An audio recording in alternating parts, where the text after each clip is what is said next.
In April 1945, American soldiers discovered Hitler's most dangerous secret buried 2,000 feet underground in the Kaiserode mine near Merkers, Germany. When the U.S. 90th Infantry entered on April 7th and opened the vault the following day, they found far more than the gold they expected. Inside sat 4,173 bags containing 8,307 gold bars, roughly 400 tons of stolen art, and 400 tons of documents proving the regime's crimes. Though Merkers turned out to be just the beginning of a much larger story. Hundreds more vaults waited across crumbling Germany in salt mines, castle basements, monastery crypts, and underground bunkers, each one filled with paper the regime left behind as it fled. While most accounts focus on what was destroyed as the empire collapsed, they miss the central contradiction that defined Hitler's government and would eventually help convict its leaders. But why did a government built on lies document everything so thoroughly? Despite ruling through terror and secrecy, this regime became the most documented dictatorship in modern history, creating files for every arrest, manifests for each deportation, and inventory numbers for all stolen artworks. The officials could not stop writing everything down, which meant their obsession with documentation became their confession in the end. The real story of these archives reveals something even larger than German crimes alone, as the regime stole records from every conquered country, taking Polish government files, French diplomatic cables, Dutch Jewish community records, and personal papers of famous individuals. This massive theft means that 17.5 million names now appear in victim registries, while millions of pages detail military operations across a hunt that has spanned 3 continents and more than 80 years. For decades, much of this evidence survived not through destruction, but through hiding, with the Cold War locking archives behind Soviet borders while intelligence agencies hoarded documents as security assets and materials sat forgotten in suburban attics or gathered dust in Moscow vaults for 50 years. The evidence lasted because efficiency demanded documentation that proved impossible to destroy completely.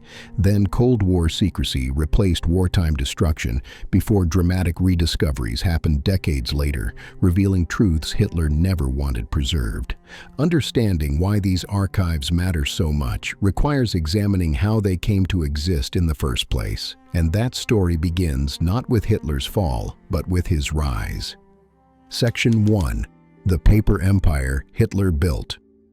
On January 30th, 1933, a failed artist became Chancellor of Germany. And from that moment forward, his project ran on offices and paperwork as much as it was driven by beliefs.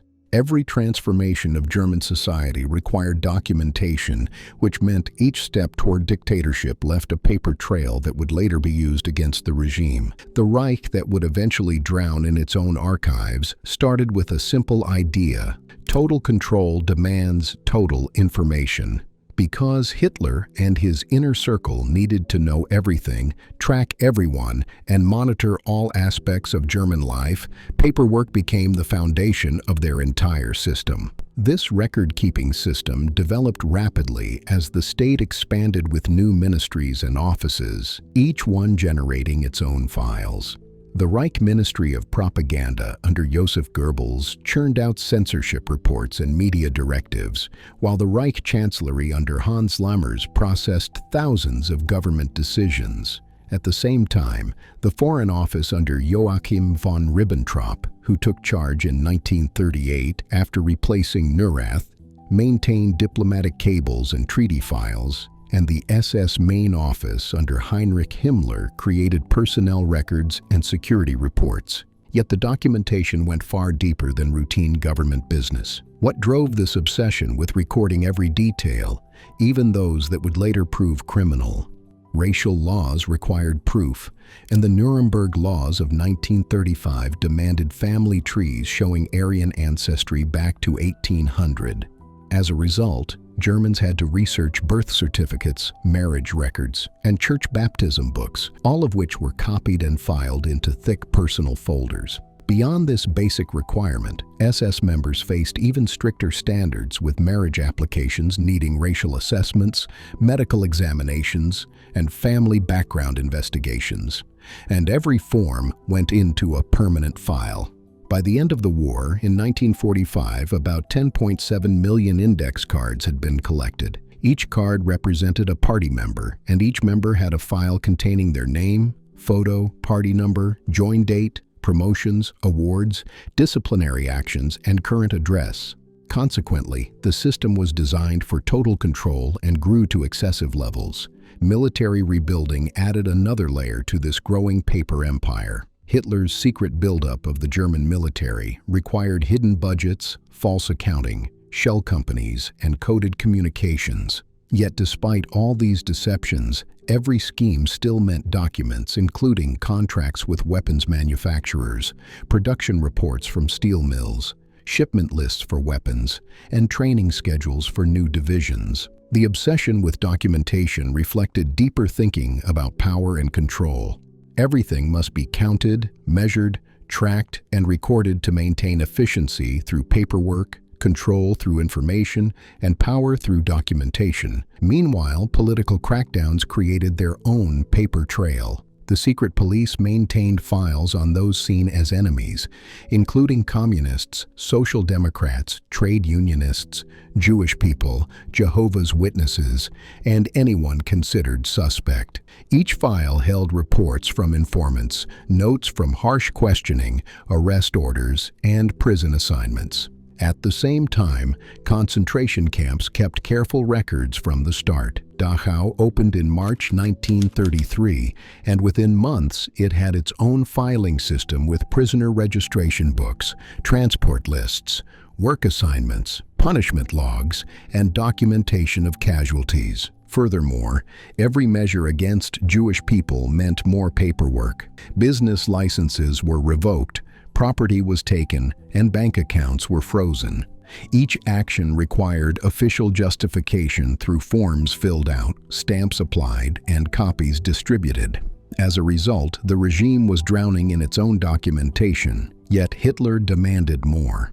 By 1939, before World War II even began, the state had generated millions of pages documenting persecution, theft, and terror, creating evidence against itself. Yet Hitler himself rarely wrote anything down.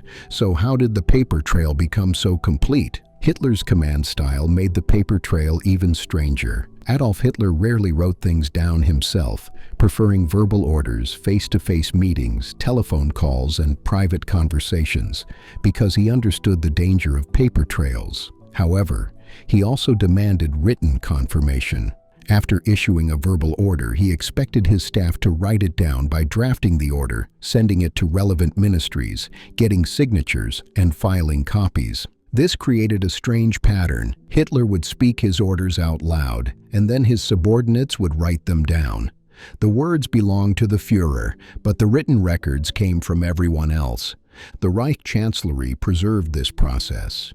Every major decision had a paper version through Führer directives covering strategic military operations, Reich Defense Council minutes documenting war preparations, and cabinet meeting notes recording government policy. Martin Bormann perfected the system even further. As head of the party chancellery, Bormann documented Hitler's every word. During long evening meals, Hitler would ramble about history, art, architecture, and politics. Bormann took notes and later typed them up. These table talks filled thousands of pages. In addition to these transcripts, Hitler's aides kept detailed appointment calendars showing who visited the Führer, what time they arrived, how long they stayed, and where they met.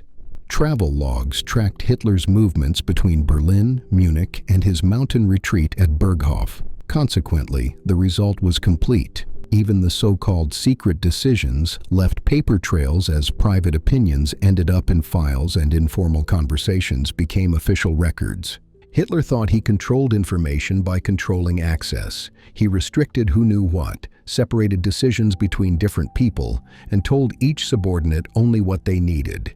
He kept the full picture hidden, but someone always wrote it down, filed it, and made copies. Therefore, the Führer could whisper his orders, but his officials wrote them all down. When Germany invaded Poland on September 1st, 1939, the documentation did not decrease but exploded. War multiplied the paperwork with each campaign, every battle, all troop movements, and every supply shipment recorded. The German military high command produced daily war diaries, while operational plans filled volumes. Intelligence summaries crossed desks each morning as casualty reports came from every front.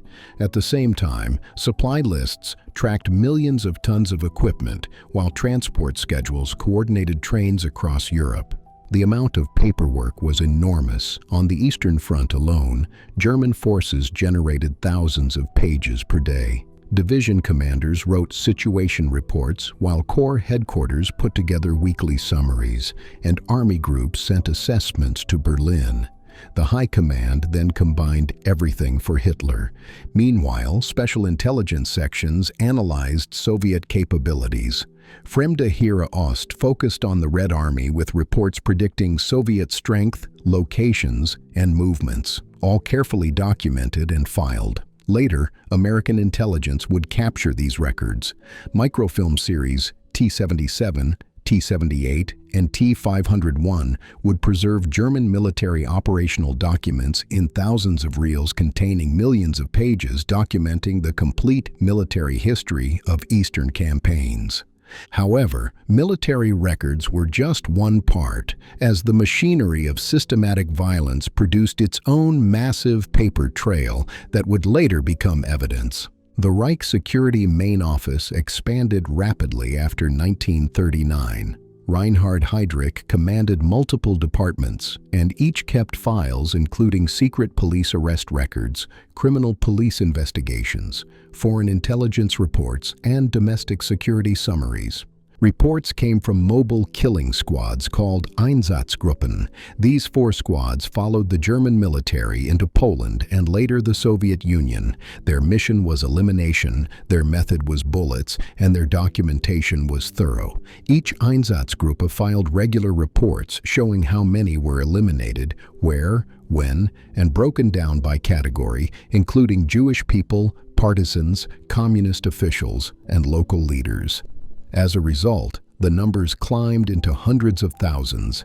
The reports used office language like special treatment, executive measures, security operations, and resettlement actions as code words for large-scale operations. However, the statistics told the truth about casualties at different places. Deportation lists named individuals, while transport lists showed dates and destinations.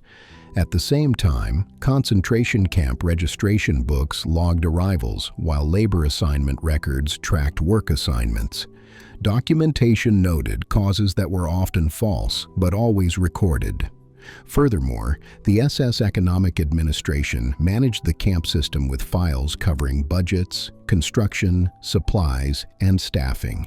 This included contracts for barbed wire, purchase orders for Zyklon B gas, building plans for crematoria, and financial reports on prisoner labor.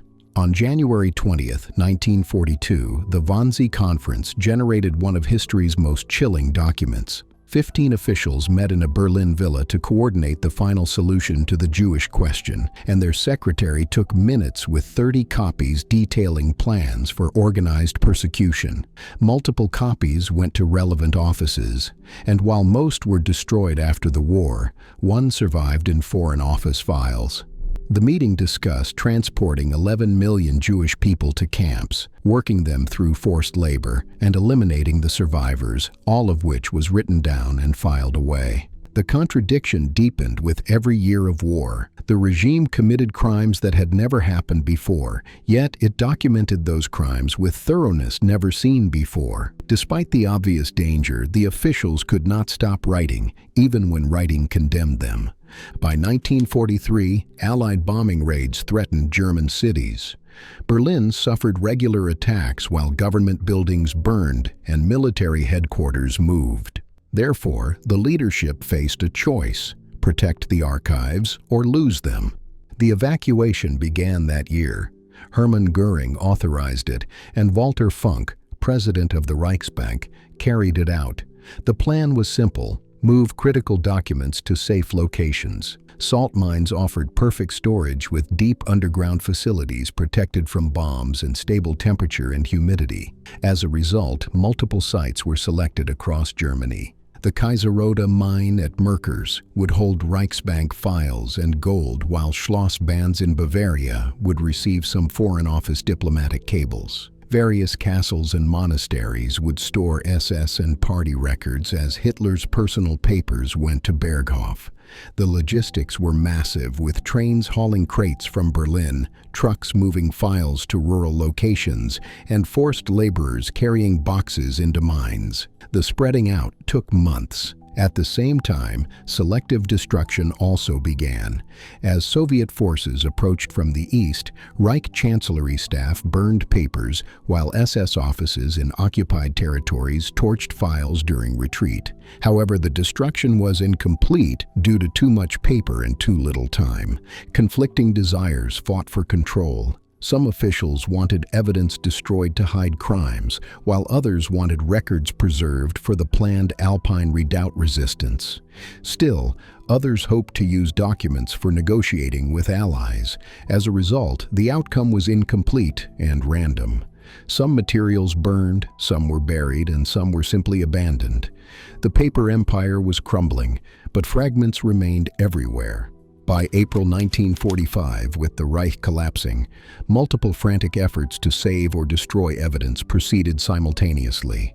In those final days, Goebbels had his complete diary copied to glass microfilm plates and buried in a garden in Potsdam, while the Foreign Office microfilmed diplomatic correspondence with thousands of pages reduced to compact reels.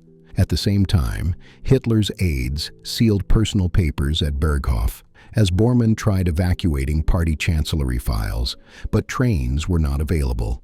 In the Führer bunker beneath Berlin, final documents piled up, including Hitler's last orders, military situation reports showing hopeless positions, appointment logs recording who visited in the final days, and personal correspondence. Meanwhile, Soviet forces closed in from the east, while American forces advanced from the west. The moment had arrived when Hitler's lost archives were literally being created in salt mines and castle basements, in underground vaults and burning buildings. The secrets waited to be found. Each location held evidence, while each cache told part of the story. Together, they would document 12 years of dictatorship and 6 years of war, all preserved by the regime that wanted them destroyed. The government had documented almost every aspect of the Reich, including military operations, strategic planning, intelligence assessments, diplomatic correspondence, economic management, industrial production, police actions, court proceedings, personal relationships, daily routines, and private thoughts. Military records filled warehouses with German military high command operational orders, campaign plans for Poland, France, and Russia, reports analyzing what went wrong, intelligence summaries from every theater, orders of battle showing troop positions, supply tracking documents, equipment lists, and training schedules. These materials later became the NARA microfilm T-series, with T-77 holding Armed Forces High Command files, T-78 preserving Army High Command, and T-501 containing military government records from occupied territories. Consequently, researchers could rebuild entire campaigns from these documents. SS and secret police records revealed the terror system through Heinrich Himmler's files as Reichsführer SS, Reich Security Main Office operational reports from all 7 departments, Einsatzgruppen reports from the Eastern Front, deportation lists showing names, dates, and destinations, camp management records, prisoner files, personnel files of SS officers, racial assessments, and family history research. The NARA T-175 series preserved SS documents, while T-580 held SS economic and management materials. Together, they documented the evolution from early persecution to systematic violence. Personal documents offered intimate glimpses into the regime's inner workings.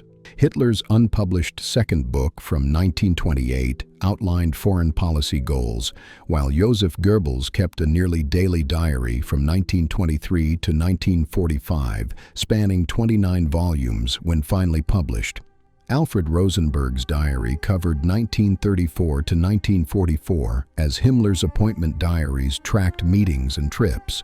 Martin Bormann's meeting notes recorded Hitler's statements. These personal materials survived in various locations, with some in Western collections, many in Soviet archives, and a few in private hands.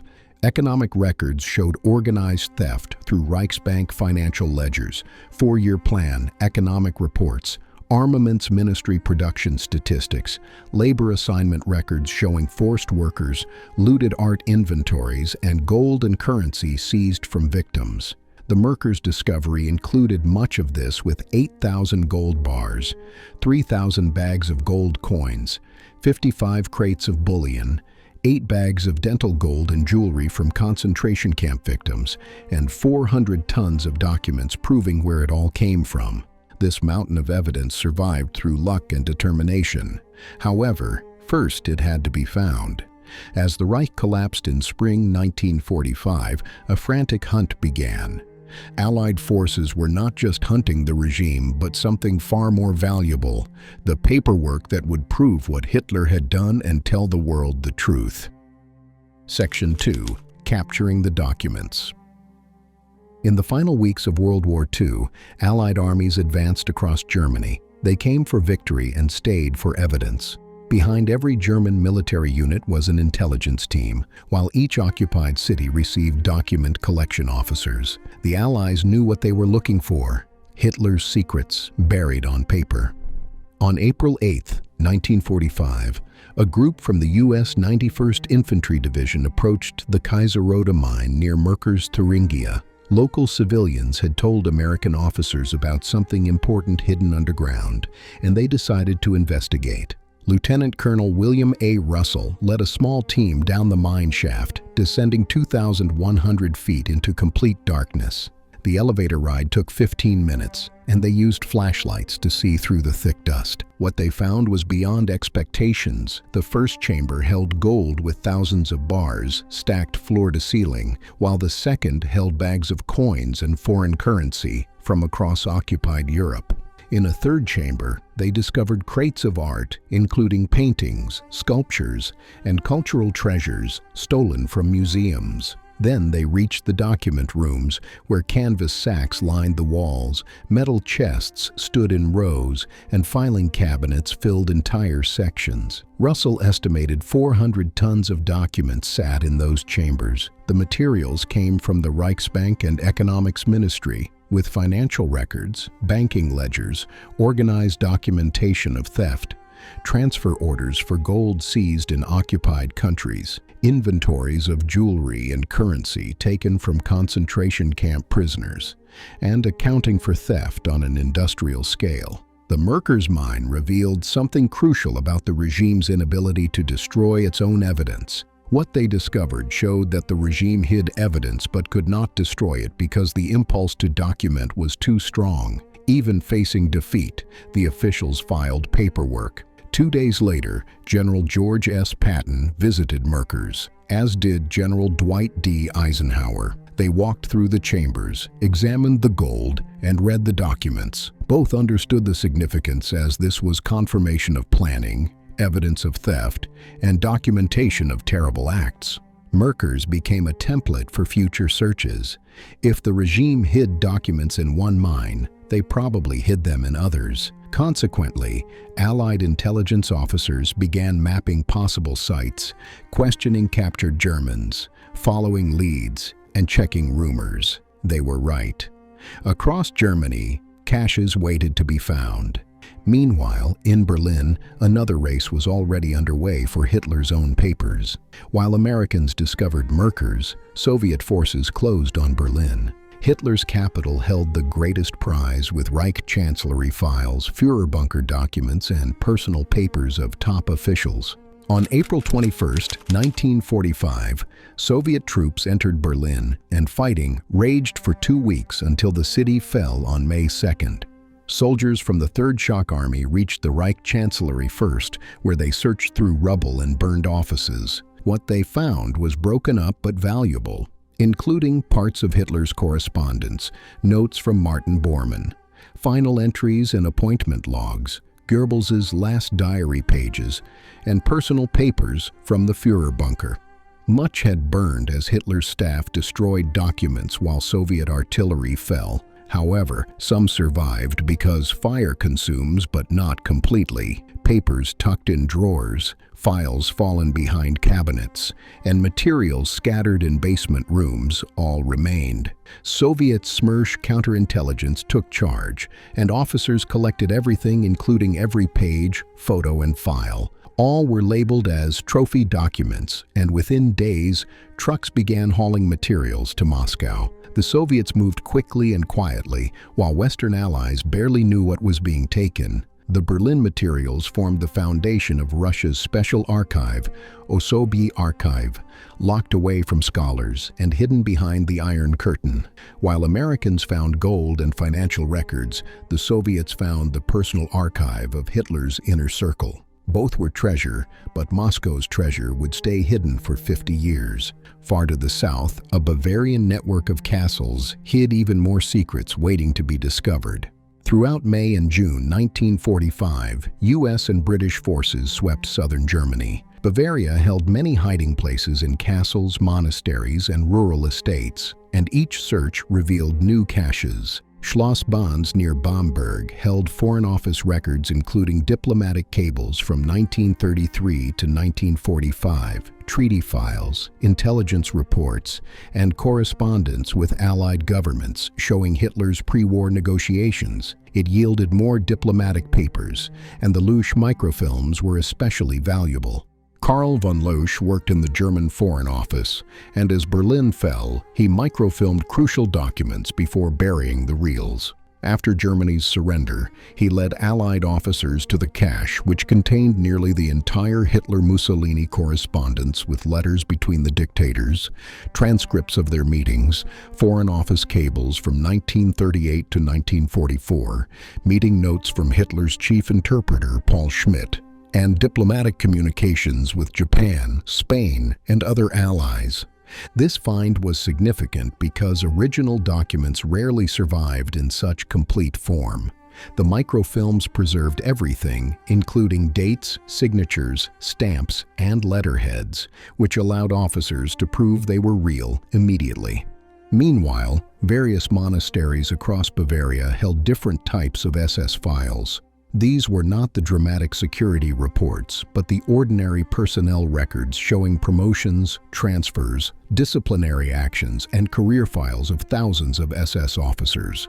While unremarkable at first glance, these files proved crucial because they showed who worked for Himmler, who climbed the ranks, who served at camps, and who commanded mobile units.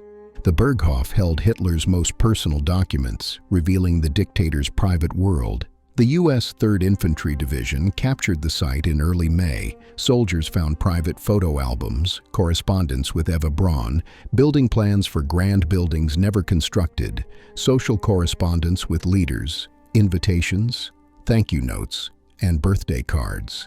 These materials seem trivial but documented Hitler's private world, his relationships, his daily life away from Berlin, and his personal tastes. All were valuable to intelligence analysts and future historians.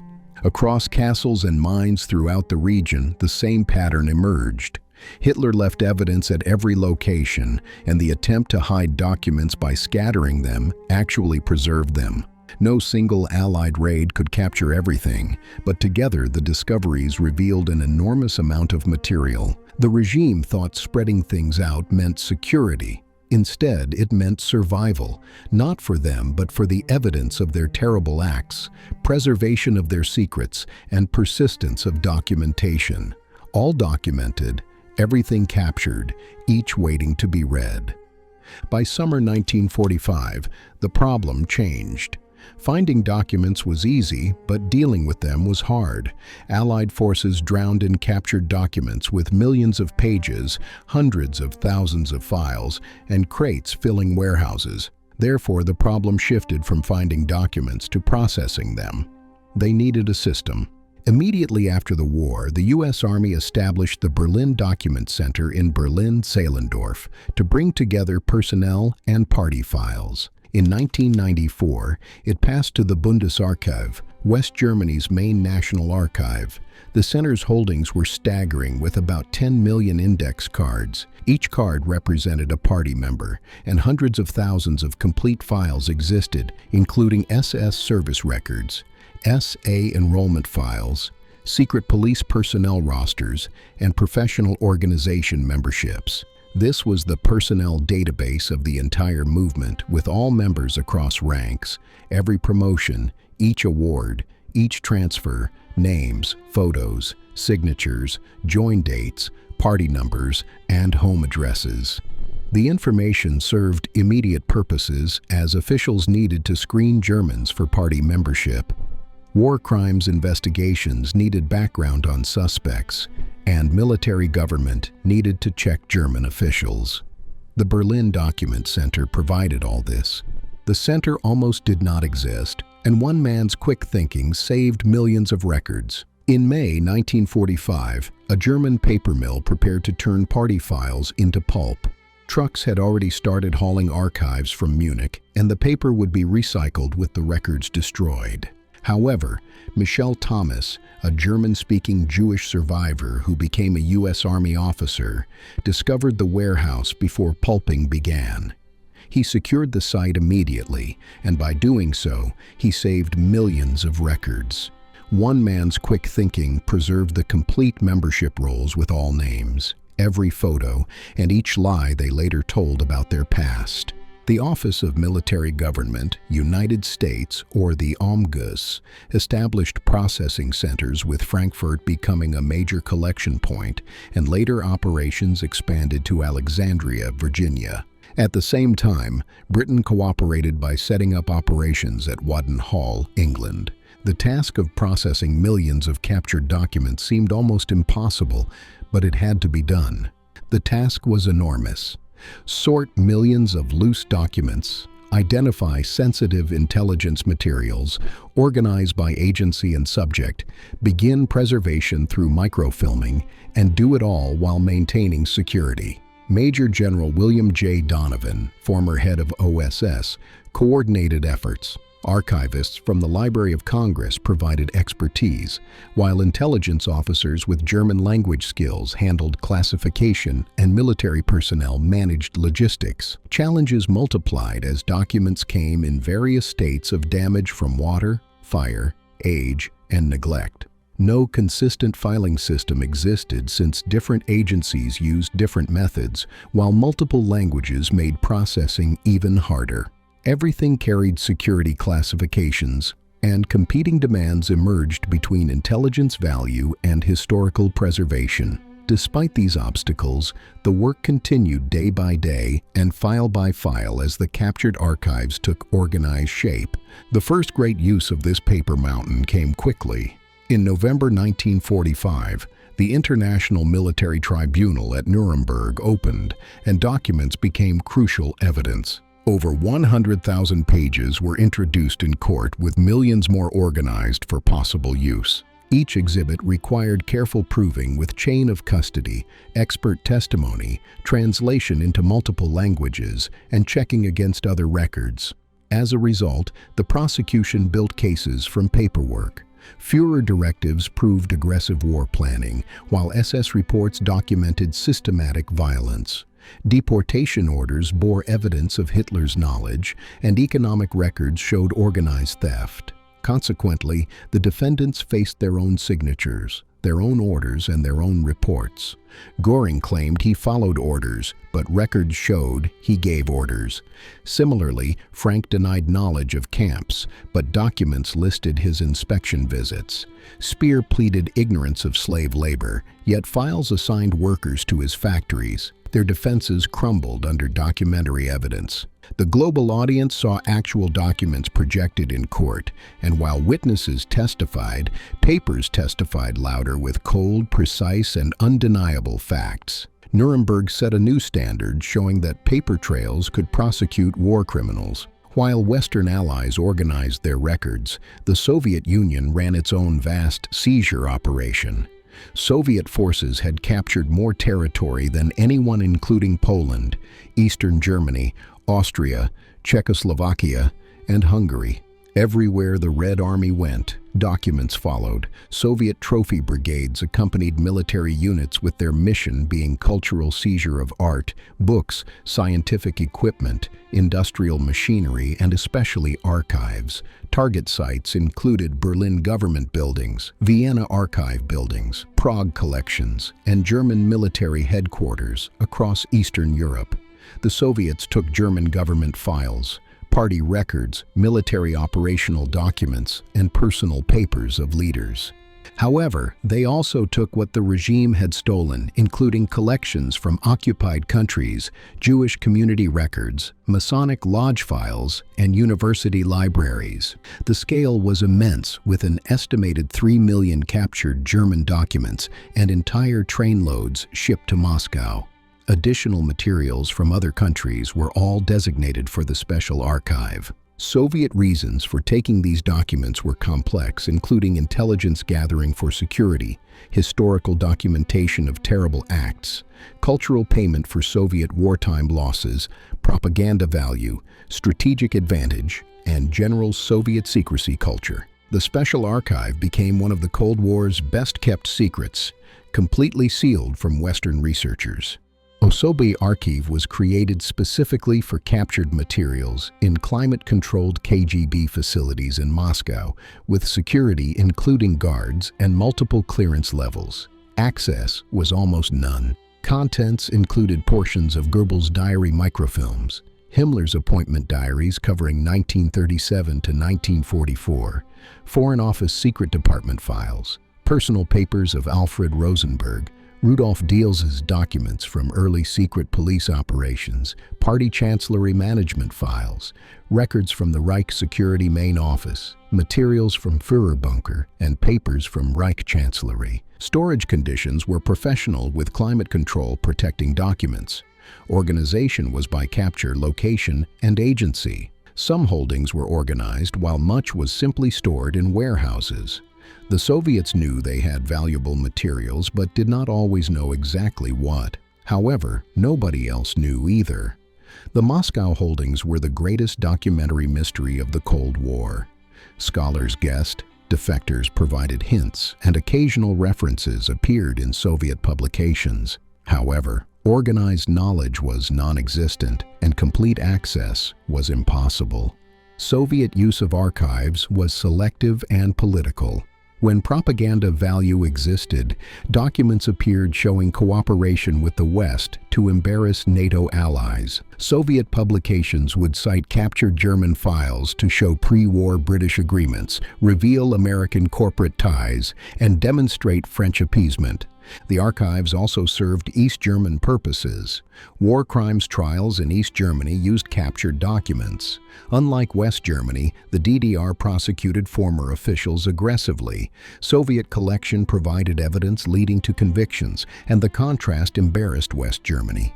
Soviet historians received limited access, requiring special clearance, with publication needing approval. Even sympathetic scholars faced restrictions. The materials served state purposes and were not available for independent research. Reasons for secrecy were multiple. Intelligence value continued for decades as the KGB mined archives for information on Western contacts with Germany. Evidence of Soviet cooperation was embarrassing, with Molotov-Ribbentrop Pact materials showing Moscow working with Hitler through secret agreements dividing Eastern Europe, joint operations against Poland, trading prisoners, and cooperating on security matters. The files also contained evidence that could embarrass Western allies, but revealing that meant revealing Soviet involvement too. Mutual embarrassment created mutual silence. Neither side wanted full openness. General Soviet secrecy culture reinforced restrictions, with opening archives violating standard practice. The regime controlled information, and sharing decreased control. Impact on Western scholarship was severe. Major gaps appeared in available evidence. Research lacked crucial materials. Military history missed Soviet-captured operational documents. Diplomatic history had incomplete records. Scholars made do with Western sources, but knew better materials existed in Moscow. Speculation filled gaps about what the Soviets were hiding in their locked vaults. Western historians could only guess what materials Moscow held, though fragments appeared occasionally with a quote here and a document there. This was enough to confirm holdings existed, but not enough to use them properly, and frustration grew as scholars knew the archives could answer historical debates but could not access them. The Moscow collection was the ultimate lost collection, not destroyed or scattered, but simply locked behind beliefs and the Iron Curtain. Western historians could not see it, could not use it, and could not even confirm a complete list. The black box stayed sealed for 46 years until everything changed in 1991.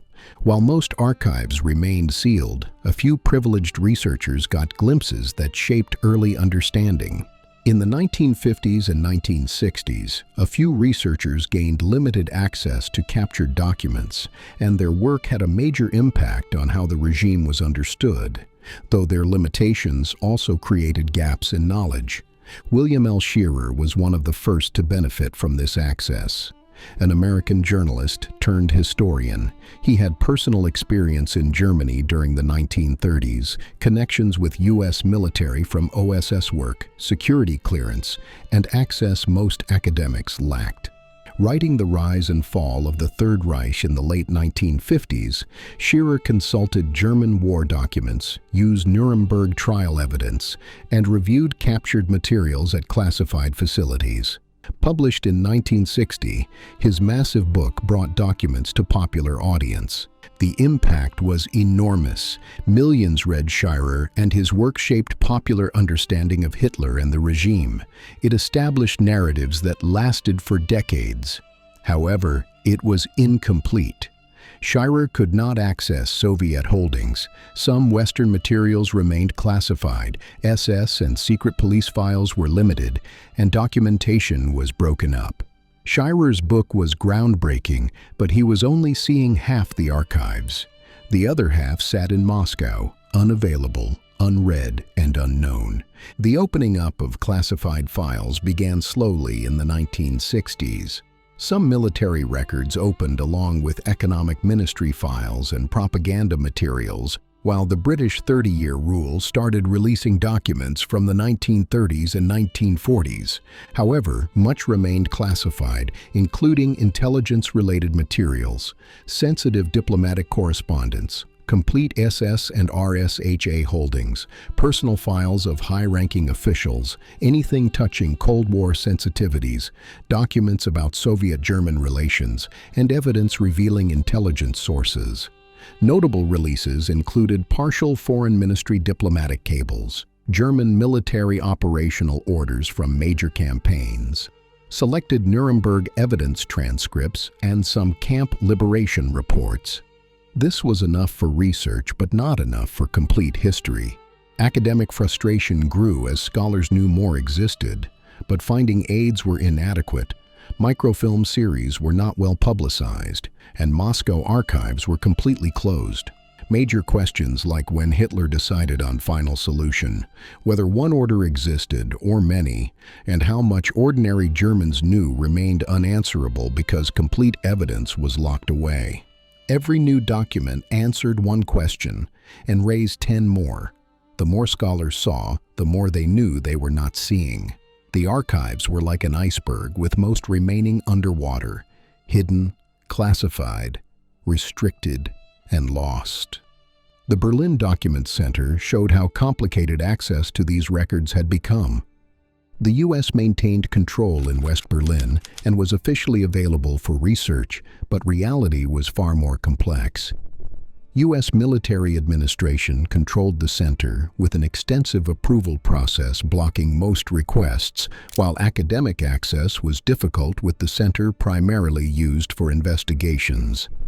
At the same time, Cold War tensions limited sharing with other countries, and even West German requests faced red tape. What researchers could access mattered enormously: party membership files, SS personnel files, secret police records, and professional organization files, making up the complete personnel database of the movement. How it was used varied. This continued into the 1950s with background checks on West German officials using BDC files. War crimes investigations depended on the records, while occasional news stories revealed hidden pasts and limited scholarly projects proceeded slowly. Notable findings from the Berlin Document Center revealed the staggering extent of participation. Notable findings emerged over time. The extent of party membership became clear, with 6.6 million Germans joining, while career paths of war criminals could be traced. The scope of SS recruitment was documented, and evidence of widespread involvement existed in neat card files. The transfer question created diplomatic friction. West Germany wanted documents while the U.S. resisted until the 1990s due to concerns about German restrictions, political sensitivity, and intelligence value. This was eventually resolved in 1994, 50 years after capture, when the Berlin Document Center finally transferred to German control. The contradiction was complete. The center held millions of names, but naming names was a political act. Who had access? What could they reveal? How would information be used? Every answer involved more than history, as politics, law, and morality intersected. Despite restrictions, available captured papers began reshaping historical understanding. Even limited access enabled new insights that changed how scholars thought about Germany under the regime. Documentary evidence revealed the nature of government as not a unified structure with total control, but overlapping authorities, competing agencies, parallel chains of command, and rivalries between ministers. Consequently, the regime was chaos beneath surface order. Files showed Hitler's indirect leadership style. He rarely wrote orders, encouraged competition between subordinates, and gave vague directives that others interpreted. As a result, the phrase "working towards the Führer" emerged as officials anticipated Hitler's wishes and acted. Evidence documented constant feuding. Ministries fought over control while SS battled the military. Goebbels feuded with Rosenberg over propaganda control as economic agencies worked at cross purposes. Different offices gave opposing orders, which meant the regime was barely functional at management level. This challenged the single unified government model. Early theory assumed Hitler controlled everything, but records showed reality was messier, with broken-up power, disorganized decision-making, and widespread inefficiency. Therefore, the regime succeeded despite organizational disasters, not because of efficiency. These findings were groundbreaking. They complicated the picture, raised questions about Hitler's actual control, and revealed the regime's internal contradictions, all from documentary evidence. The paper trail was particularly important in understanding how systematic violence was planned and carried out. Available evidence by 1970 included Wannsee Conference minutes, Einsatzgruppen operational reports, deportation orders and transport lists, camp construction and supply records, and budget documents for facilities. The machinery was documented. What these revealed was systematic planning carried out through offices and paperwork, a wide circle of knowledge, the financial side of operations, and progression from discrimination to violence. Not spontaneous violence, but organized operations with millions of participants. Scholarly developments followed. The functionalist versus intentionalist debate began.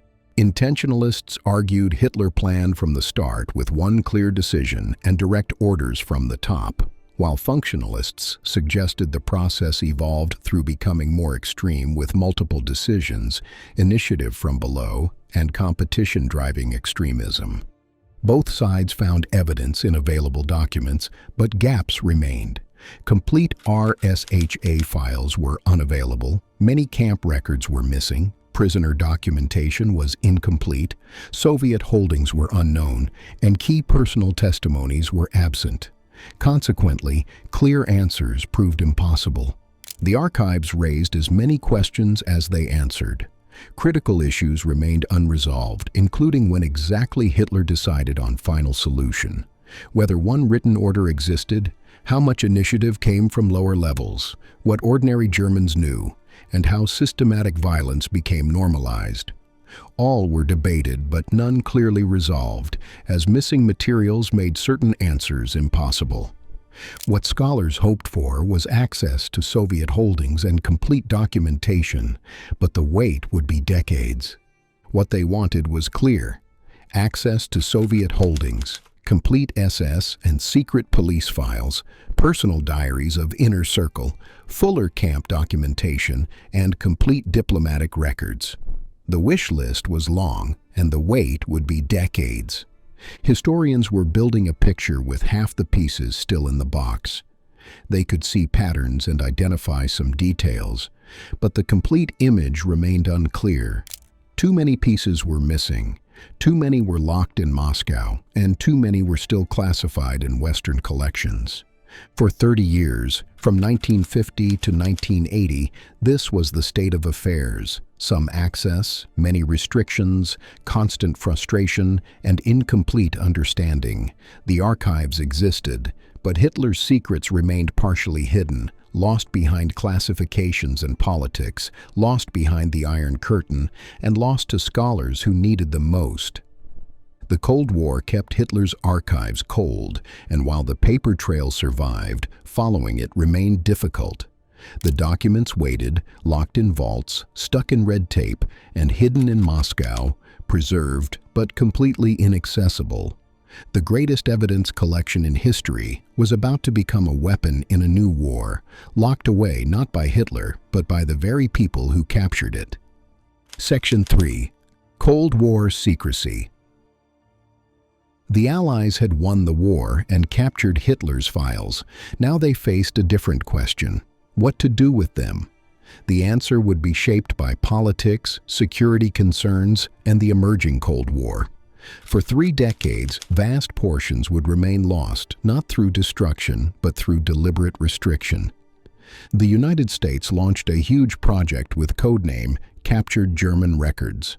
The goal was to preserve and organize documents before returning them to Germany, and the method was to microfilm everything important. The scale was enormous. Over 12 years, the program would produce more than 5,000 rolls of microfilm for Foreign Office records alone, while millions of pages were photographed at multiple facilities. Alexandria, Virginia became the primary American site, while Waddenhall in England handled British operations, and joint teams coordinated efforts between the two nations.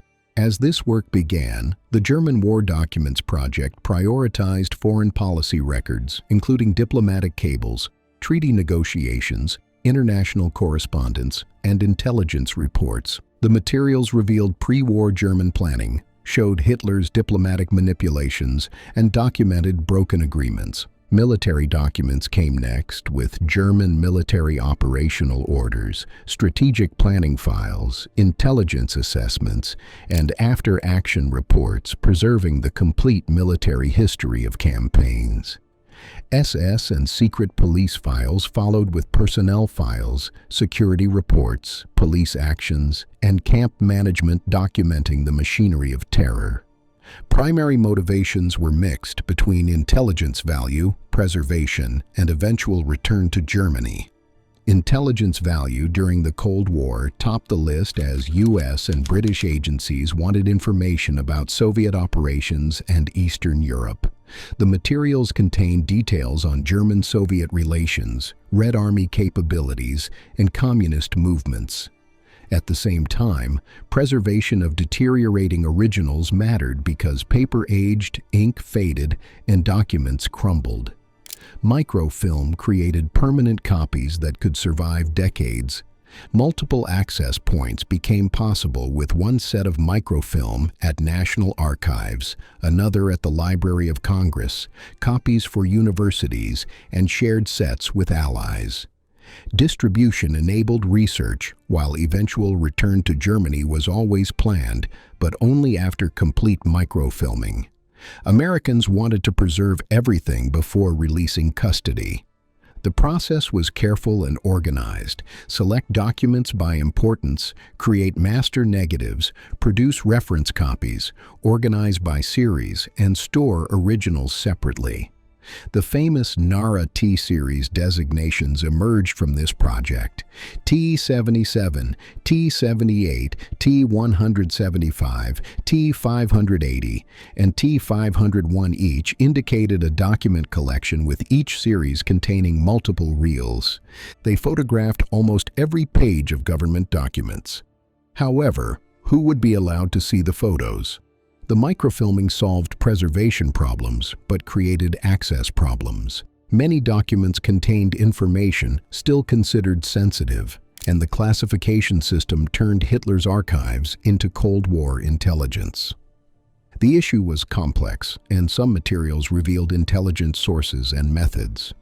Decryption of German codes had produced records, and sharing documents might expose techniques still in use. Meanwhile, other files contained information about ongoing investigations as war criminals remained at large and evidence needed protection.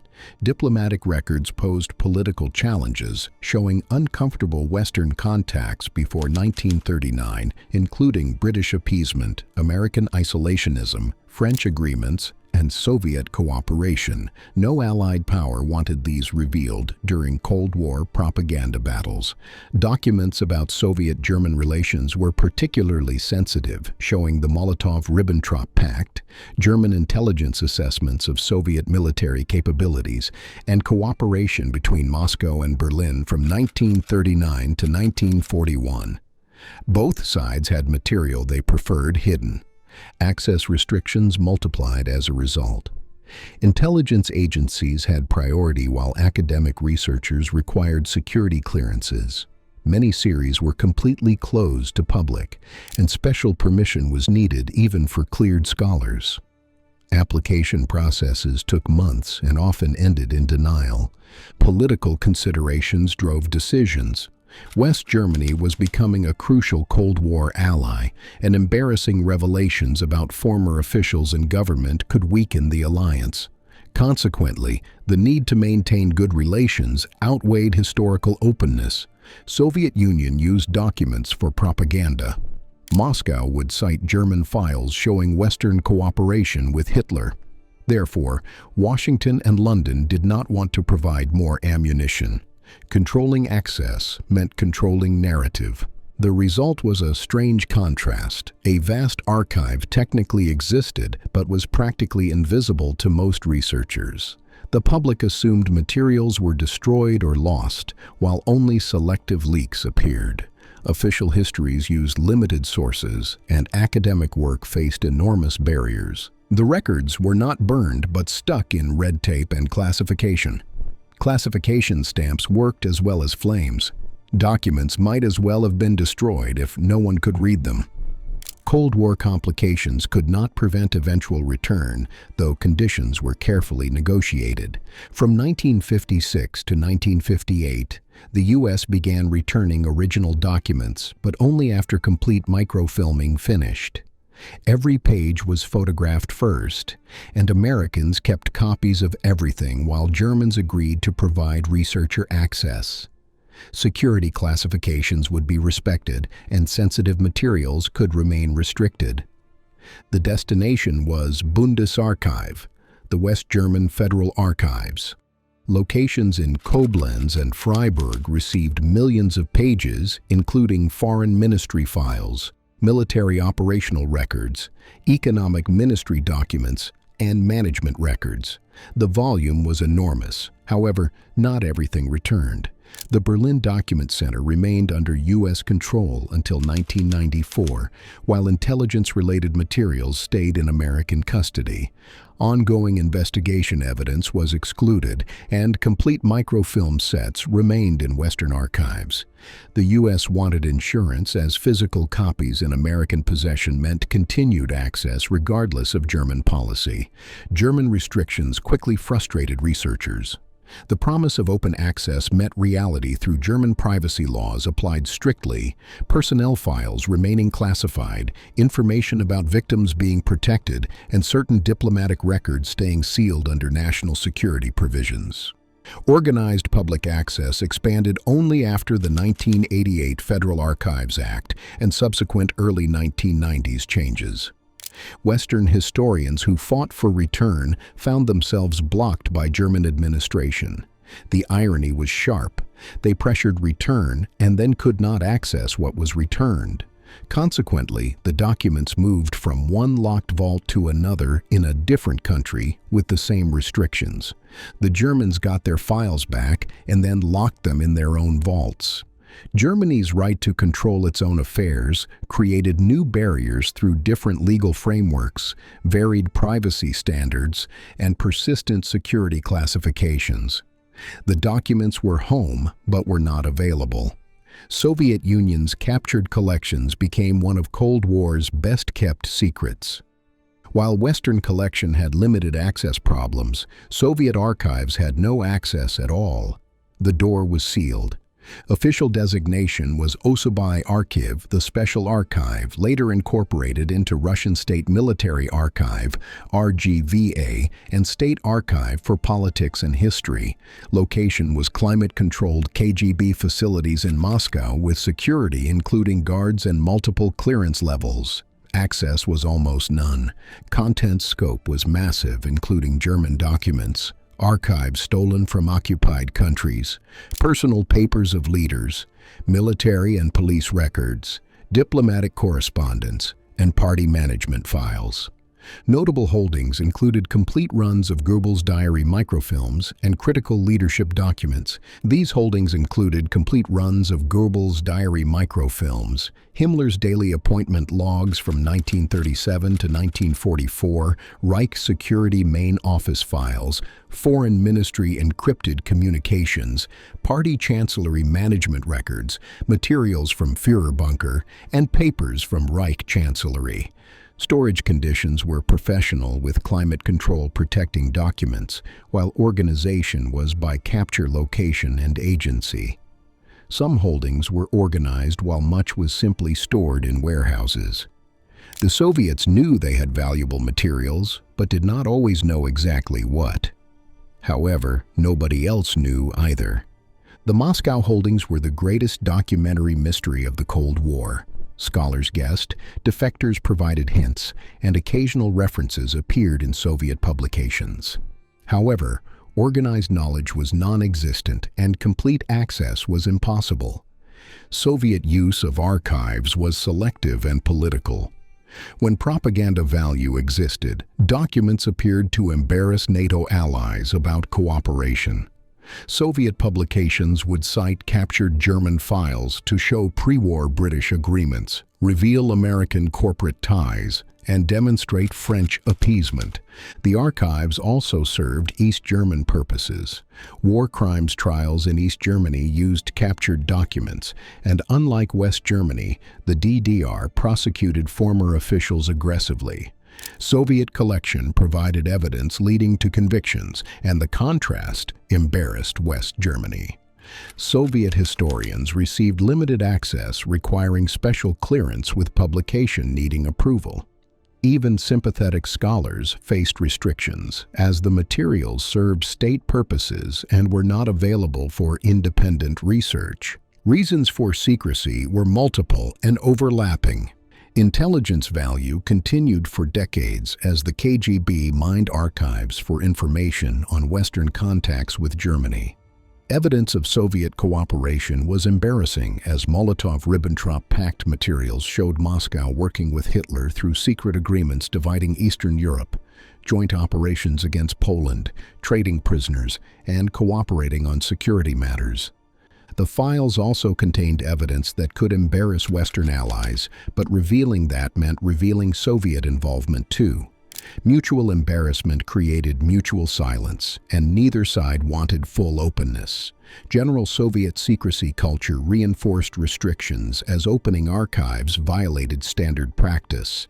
The regime controlled information, and sharing decreased control. Impact on Western scholarship was severe. Major gaps appeared in available evidence, while research lacked crucial materials. Military history missed Soviet-captured operational documents, and diplomatic history had incomplete records. Scholars made do with Western sources, but knew better materials existed in Moscow. Western historians could only guess what materials Moscow held, though fragments appeared occasionally. This was enough to confirm holdings existed, but not enough to use them properly, and frustration grew as scholars knew the archives could answer historical debates, but could not access them. The Moscow collection was the ultimate lost collection, not destroyed or scattered, but simply locked behind beliefs and the Iron Curtain. Western historians could not see it, could not use it, and could not even confirm a complete list. The black box stayed sealed for 46 years until everything changed in 1991. At the same time, another archive was growing around victims rather than perpetrators. Allied forces liberating concentration camps discovered something beyond horror. The regime's careful records of its victims, including camp registration books, transport lists with names and dates, labor assignment cards, documentation of casualties, and personal effects inventories. Each camp kept detailed records. Auschwitz registered around 400,000 prisoners, though most arrivals perished on arrival without registration, and surviving cards are partial. Dachau maintained transport lists, while Buchenwald tracked work assignments and Mauthausen logged casualties. The system was complete. The scale was staggering, with millions of index cards, registration forms from dozens of camps, deportation lists from across Europe, forced labor assignment records, wedding rings listed, photographs inventoried, and eyeglasses counted. Each card represented a person with a name, birthday, hometown, and arrival date. Sometimes a date when they perished. Often false causes, but always recorded. The regime did not just eliminate people, but filed paperwork for each one. Anne Frank's name appeared in transport lists from Westerbork camp. Members of Schindler's List could be traced through multiple records. Personal effects, including watches, jewelry, and family photos, were all listed with German efficiency. General Dwight D. Eisenhower's staff recognized the importance immediately. In November 1945, they established the Central Tracing Bureau with the purpose of helping survivors locate family members, confirming casualties when necessary, reuniting displaced persons, and documenting the scope of persecution. The work was heartbreaking and essential. Families searched for loved ones, with most searches ending in confirmation of casualties, but some reunions happened. Children found parents, siblings reconnected, and knowing mattered even when knowing meant grief. The operation was officially set up as the International Tracing Service, ITS, with headquarters in Bad Arolsen, Germany. Governance was an 11-nation commission with Red Cross management providing international oversight for permanent operation. The collection grew rapidly as Allied occupation forces brought together records from liberated camp documentation, displaced persons files, and personal effects recovery documentation. By the 1950s, over 30 million documents covered 17.5 million individuals. However, access was tightly controlled. Initial policy allowed only tracing inquiries, which meant families could request information and certificates were issued, but historians, researchers, and general access were forbidden. Reasons for this centered on privacy, sensitivity of personal data, international diplomatic considerations, preventing misuse of information, and protection of survivors. All were reasonable concerns, but all created barriers. Historians knew invaluable data existed, but organized research was impossible. Family histories remained incomplete, while statistical studies were blocked. The most complete record of victims sat in a small German town, locked away. This would remain unchanged until 2007. For 60 years, the archives served individual inquiries but blocked broader research. Evidence of 17 million lives existed, but most of the world could not see it. The story of lost records had another chapter involving well-intentioned international agreements.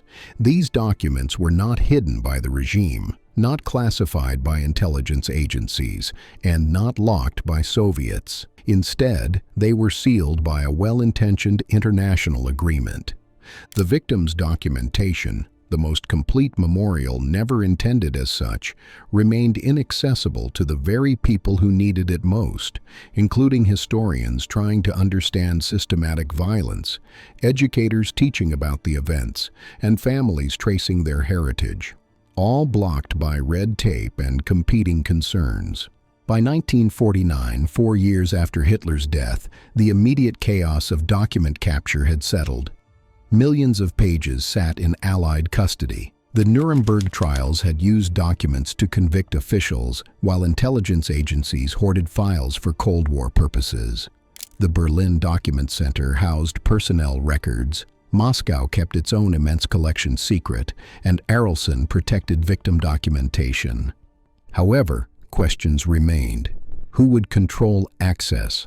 How much would be classified? What would scholars ever see? The answers would be shaped by the Cold War. For decades, Hitler's secrets would be lost not through destruction, but through secrecy. The archives existed but were organized, protected, hidden, and buried behind classifications, locked away behind Soviet borders, hidden behind international agreements. The great irony was complete. Hitler tried to destroy evidence, but his enemies preserved it and then locked it away.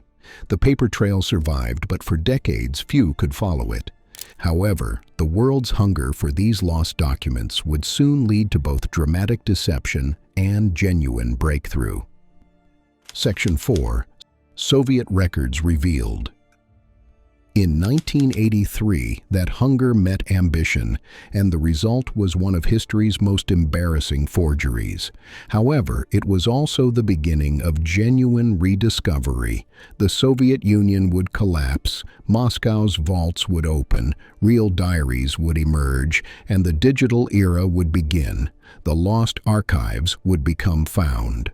On April 25, 1983, Stern magazine, Germany's largest news weekly, made a major announcement. They had acquired Hitler's personal diaries, including 62 small diary notebooks written from 1932 to 1945, hidden since the war, and now in their possession with exclusive rights secured. The claim was unusually big. Hitler never kept a diary, and from the outset, historians Eberhard Jäckel and Karl Dietrich Bracher were among the first to voice doubts. Hitler avoided writing things down, preferred verbal orders, and left few personal papers. Suddenly, decades of daily entries with complete coverage of the Reich in Hitler's own hand seemed impossible. The price was equally large. Stern paid nearly 10 million Deutsche Marks, the largest sum ever for historical documents, and the magazine staked its reputation on realness. Editors were confident they had done their homework, or so they believed. The source was Gerd Heidemann, a journalist with a strong interest in collecting souvenirs from the era. Heidemann was a Stern journalist who collected uniforms, medals, and documents. He knew dealers and collectors throughout Germany, and he claimed an East German contact provided the diaries with a story that they had been rescued from a plane crash at war's end, hidden for decades, and now smuggled west. Heidemann produced volumes gradually over several months. The black notebooks had red seals and Gothic script filling pages with dates and entries. Some volumes contained drawings while others had pressed flowers, and the details seemed real. Stern hired an expert to check handwriting with quick analysis under deadline pressure. The expert compared with known Hitler samples and gave initial judgment as consistent. Meanwhile, Lord Dacre, Hugh Trevor Roper, a respected British historian, was consulted and gave initial approval after brief examination. His reputation mattered, and his public support convinced skeptics. Media companies competed for publication rights. Sunday Times in Britain secured English publication, while Newsweek in America bought U.S. rights, and translation teams prepared for global release. The world was preparing to read what seemed to be Hitler's private thoughts. However, Hitler had never written a diary. The volumes were fake with every word, all pages, and each seal being complete lies that had been recently created. Immediate skepticism emerged. Historians noted content problems as David Irving, who had studied many original documents, pointed to concrete historical errors.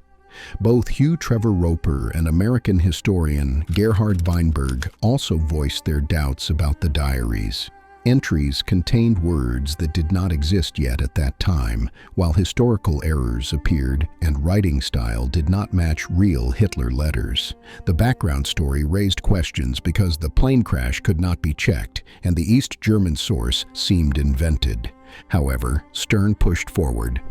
Publication began with first excerpts appearing and global media reporting the story.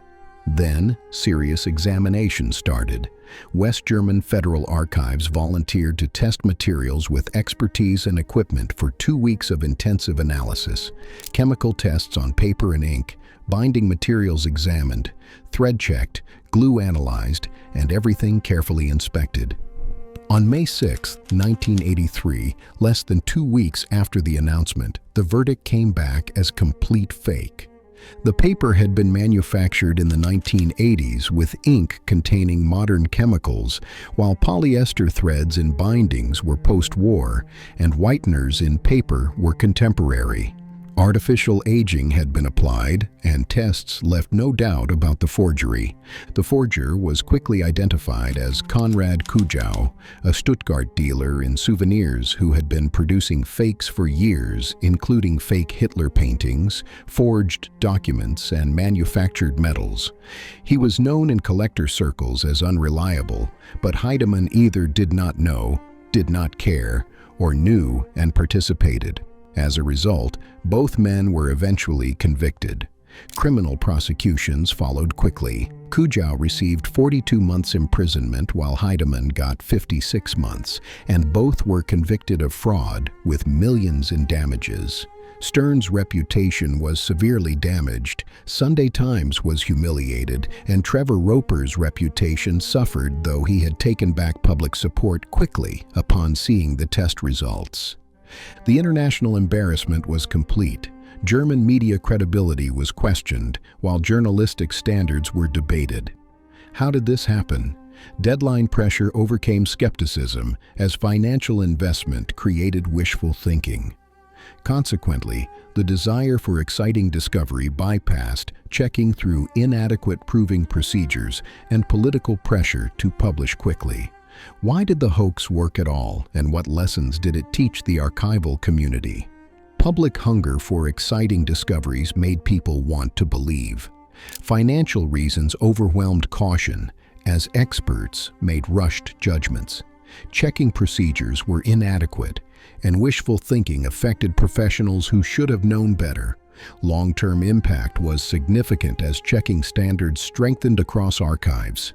Scientific testing became standard for new documents, while background documentation became required. The value of careful proving was demonstrated. Genuine discoveries faced increased inspection, and scholars became more cautious. The hoax taught a lesson. The lesson was valuable. Trust the archives, not the headlines. Rely on scientific testing, not exciting stories. Depend on organized checking, not quick judgments, and accept established procedures, not rush to publish. The lesson came at high cost but was learned. The Hitler diaries were fake, but real discoveries were coming. While forgers made headlines, genuine documents waited in Moscow. The Glasnost era was beginning. Soviet archives were about to open. This time, the diaries would be real. In March 1992, Elke Fröhlich made a discovery that would change everything. Working in Moscow's State Archive researching propaganda, following leads and checking inventories, she found dusty boxes in a basement room. Inside were glass microfilm plates, hundreds of them, carefully preserved and labeled with dates. She recognized them immediately. The complete Joseph Goebbels diary from 1923 to 1945 with nearly daily entries represented almost complete documentation of Hitler's closest confidant. Buried in Potsdam in 1945, captured by Soviet troops and hidden in Moscow for 47 years, they were finally found. Proving they were real was immediate and certain. The glass plates were genuine war-era microfilm, while the handwriting matched Goebbels's known script. Content aligned with historical events, and cross-references checked details, leaving no doubt that these were real. The significance was enormous. Goebbels kept his diary religiously, recording meetings with Hitler, noting major decisions, describing implementation of persecution, commenting privately on campaigns and policies, detailing propaganda strategies, and capturing Hitler's personal moods and remarks. All in real time, not memories or looking back stories, but daily observation from inside Hitler's inner circle. Publication was arranged quickly. Institute für Zeitgeschichte in Munich cooperated with Russian archives for a critical edition in 29 volumes published between 1993 and 2008. Fully digitized by Bundesarchiv from 2010 to 2015, they are now available to any researcher with complete openness and full access. What the diaries revealed changed historical understanding. Hitler's direct involvement in decisions was documented. A December 1941 entry recorded Hitler's comments on complete destruction, while March 1942 noted that 60% of Polish Jewish people were being erased. August 1941 recorded discussions of deportation plans as November 1941 described plans for Eastern Jewish communities. The diaries also showed day-to-day regime operations in striking detail. Beyond major decisions, they revealed petty rivalries, policy debates, resource conflicts, propaganda coordination, internal tensions, personal dynamics of leadership, military setbacks, and growing desperation. They confirmed and detailed known events, answered disputed questions, filled gaps in timeline, and provided Hitler's actual words on key decisions.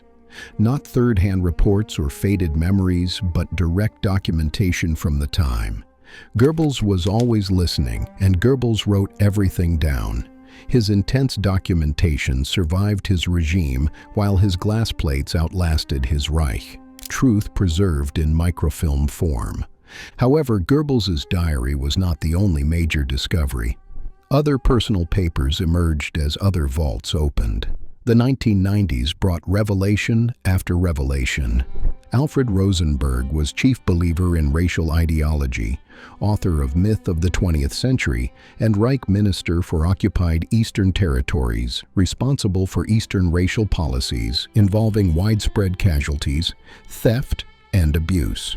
One of the key planners of systematic violence, he kept a diary. His handwritten journal from 1934 to 1944 documented high-level policy discussions, meetings with Hitler, planning for Eastern occupation, internal rivalries, and strategic debates, all recorded. In August 1945, U.S. forces captured Rosenberg's papers, including the diary. Materials were used at Nuremberg trials, and Rosenberg was convicted and executed October 16, 1946. His diary provided evidence of his terrible acts. Then it disappeared. Robert Kempner, American prosecutor at Nuremberg, illegally removed documents including the diary and took them to his Pennsylvania home. Kempner passed away in 1993, and his estate scattered materials. The diary was lost for decades with nobody knowing where it went. Alfred Rosenberg's 1934-44 diary, with large parts used at Nuremberg, was missing until recovered by U.S. ICE in 2013. The hunt for Rosenberg's missing diary took 20 years and crossed multiple continents. U.S. Holocaust Memorial Museum heard rumors that Kempner's secretary might have papers. Homeland Security investigations pursued the lead through long investigation, multiple witnesses, and document trail rebuilding. In April 2013, the diary was found in an upstate New York residence at a former Kempner secretary's home. Federal agents seized the materials and transferred custody to US HMM. The diary revealed crucial information showing Hitler told Rosenberg that his great hour had come.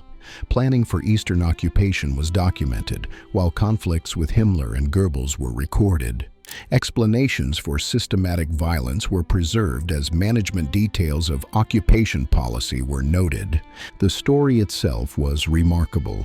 Rosenberg's diary traveled from Berlin to Nuremberg to a suburban American attic, and each move was theft of history, evidence, and memory. One man's illegal action hid critical documents for 7 decades. However, eventually the diary came home back to archives, back to researchers, and back to public record. Heinrich Himmler commanded the SS as Reichsführer SS, planner of systematic persecution, head of German police, and one of most powerful men in the state. Responsible for millions of casualties, he kept detailed appointment logs, not thoughtful diary, but just daily schedules.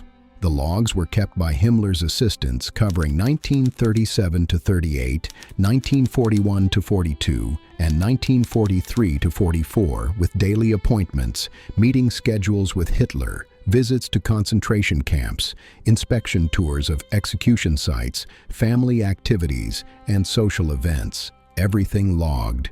Discovery came in phases. In 1990, first portions surfaced in Russian archives after German reunification. Then in 2013, additional volumes were found at Podolsk in Russian Defense Ministry archive outside Moscow, containing materials seized by Red Army in 1945 and held for nearly 70 years. The contents were chilling, showing normalized brutality as routine management tasks. Professional schedules mixed with horror. One entry recorded touring Auschwitz and morning then cafe at SS Casino, while another noted ordering 10 officers eliminated and their families sent to camps, then dinner with colleagues. July 20th, 1944 showed immediate coordination with Hitler after bomb plot failed. The concept of ordinary evil found perfect expression. Systematic violence happened between lunch and dinner as large-scale operations were scheduled like business meetings. Terror was routine management task. The logs showed normalized brutality and day-to-day implementation. The operational side was documented. Historical significance was very important with direct documentation of Himmler-Hitler relationship, timeline rebuilding of implementation, proof of knowledge, evidence of involvement, and confirmation of organized coordination. The appointment logs were not dramatic but condemning. Routine revealed the regime's nature. Himmler's calendar showed how violence fit between lunch and dinner, between family time and office work, and between official functions and private leisure. The appointment logs documented how systematic violence became office work. It was not passion or frenzy, but scheduled, coordinated, and routine. Evil as appointment entry. In December 1991, Soviet Union collapsed and everything changed for researchers seeking Hitler's archives. Russian Federation inherited Soviet archives as economic crisis created chaos. New openness philosophy emerged initially, while Western researchers sought access and international pressure mounted. The doors began to open. The years 1992 to 1993 brought access never seen before. German and American scholars arrived in Moscow while applications were approved and research visits were granted. First major finds came quickly, including Goebbels' diaries, additional Bormann files, personal papers of leaders, and military operational documents. Exhibition titled Hitler and His Generals opened in 1992, displaying previously unseen reports, photographs, and personal effects. The world saw materials hidden for 5 decades. Microfilm exchange programs began as organizing efforts increased. Shared finding aids were developed, and digital projects started. What became available changed understanding, including portions of special archive, military operational papers proving German planning, Foreign Office materials showing diplomatic schemes, personal papers revealing internal dynamics, and some RSHA files documenting terror operations. The Captured German Documents project expanded with U.S.-Russian-German cooperation. For the first time in 50 years, people could see what the Soviets had been hiding. Not everything and not all at once, but access existed. The black box was opening as light entered, documents emerged, and truth began reaching researchers who had waited decades. However, the opening was incomplete and would not last. Russian economic crisis deepened through the 1990s. Nationalist sentiment rose, while resentment of Western influence grew. By 1998, the political climate shifted when the Duma passed new legislation called the Trophy Archives Law. The law's provisions were stark and final. All wartime seized archives were declared Russian property designated as war payment for Soviet losses. Return was prohibited without equivalent trade, while access might be granted, but ownership stayed Russian forever. International reaction was swift and negative. Germany protested strongly as the law violated international agreements, while UNESCO expressed concern and archival community objected worldwide. U.S. attempted diplomatic pressure. Negotiations failed. Russia stood firm. Russian reasoning was simple and emotional. Germany destroyed Russian cultural heritage as 27 million Soviet citizens perished in war. Russia earned payment through historical records as cultural property. Western allies also kept captured materials. Why should only Russia return? The comparison to Western keeping of documents had validity. U.S. had not returned everything immediately, while Britain kept materials and France held captured files. Every victor seized archives. Why single out Russia? Result was deadlock. Russia would not return originals, while Germany would not drop claims. International agreements were ignored as access continued but became uncertain. Some materials were shared as copies. Digital images replaced physical documents, but originals stayed in Russia. Ownership stayed disputed. Permanent resolution stayed out of reach. Russia opened a door in 1992 and then installed a new lock in 1998. The message was clear: you can visit our archives but cannot reclaim them. Research is negotiable, but ownership is not. The spoils would stay in Moscow. Despite ownership disputes, available Moscow materials provided new insights that changed scholarship. Complete picture of decision-making emerged with fuller documentation, while diplomatic schemes were detailed and military planning exposed. Personal dynamics of leadership were revealed. Specific revelations mattered. Confirmation of Hitler's direct role came from multiple sources, while details of Operation Barbarossa planning filled gaps. Economic abuse of occupied territories was documented completely. Propaganda coordination showed organized lying, while internal power struggles revealed regime instability. Impact on scholarship was immediate. Some historical debates were resolved, while others became more complicated. Documentary gaps were filled as new research lines opened. Eyewitness testimonies were confirmed or sometimes contradicted. Evidence beat out guessing. Examples of findings included complete Foreign Office secret files, additional Bormann notes, Hitler's table talk transcripts in fuller form, military intelligence assessments showing German knowledge, and party chancellery management records revealing management chaos. Each discovery added detail. Each document answered questions. Every opened box rewrote a chapter, not completely but significantly. Understanding deepened as detail increased. Certainty grew on some points, while uncertainty grew on others. The archives taught what they always teach. History is complicated, documents reveal and conceal, and truth exists in details. By the 2000s, technology changed how archives worked and who could access them. Scanning replaced microfilm, while digital files replaced paper copies. Internet replaced physical visits. The lost records were going online. Access exploded. The push for Arolsen Archives access succeeded in the 2000s. Survivor organizations campaigned throughout the 1990s with a simple argument: time was running out, Survivors deserved answers. Families needed closure. Research value was enormous, and privacy concerns could be addressed through rules. In November 2007, breakthrough came. International Commission agreed as full research access was granted. Partnership institutions were designated. While digitization plans were announced, the vault would open.